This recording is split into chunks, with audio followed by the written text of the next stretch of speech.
With its half-timbered buildings and independent shops, St Albans is a visibly prosperous city. Many of its residents would proudly label themselves middle class, but all may not be quite as it seems. As research by the Financial Times has shown, there are now winners and losers in the middle class.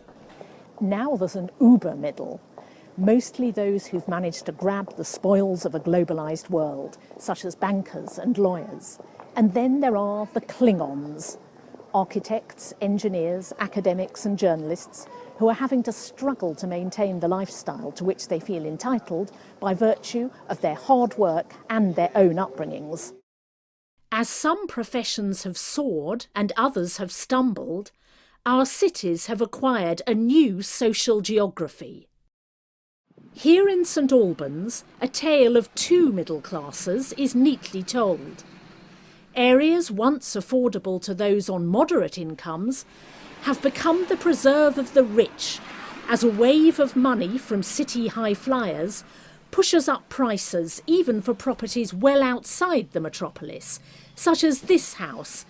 The family that lived in the house for 40 years there was a journalist who was very well respected, very professional, very well educated, and the family grew up here. When we had this on the market, we had a very different sort of social group. We had younger people, high-earning professionals, business people, all of whom were interested. It wasn't the same sort of professional, learned class or learned type that we're looking at this.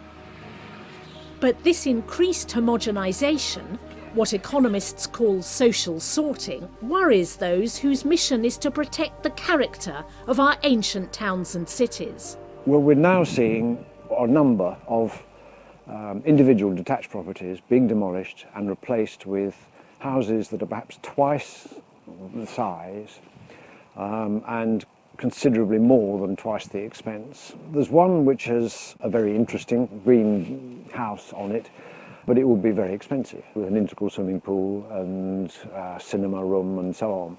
Nigel Bell works as a regional business manager for a financial information company. He says welfare reforms, such as the cuts to child benefit, have had a big impact on families like his. Indeed, losses from this reform have been higher in St Albans than anywhere else in the country, according to research by Sheffield Hallam University.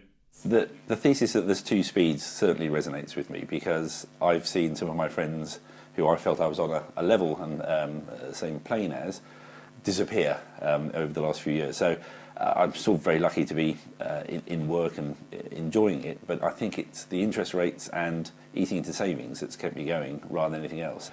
I feel that a lot of the people in my level of the middle class, there is no promotion to go to. The ones that went up were mainly in banking, and I'm actually being paid in pound terms less than I was 10 years ago, so that makes a big difference, really. The growing dominance of middle-class workers in cities like St Albans is in stark contrast to the fall in higher earners in regions like Wales and the North East.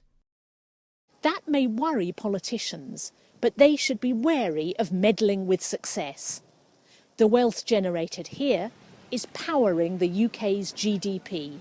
If the Klingons can keep clinging on, that should benefit not just themselves and their families, but the entire British economy. Sarah Neville, Financial Times in St Albans.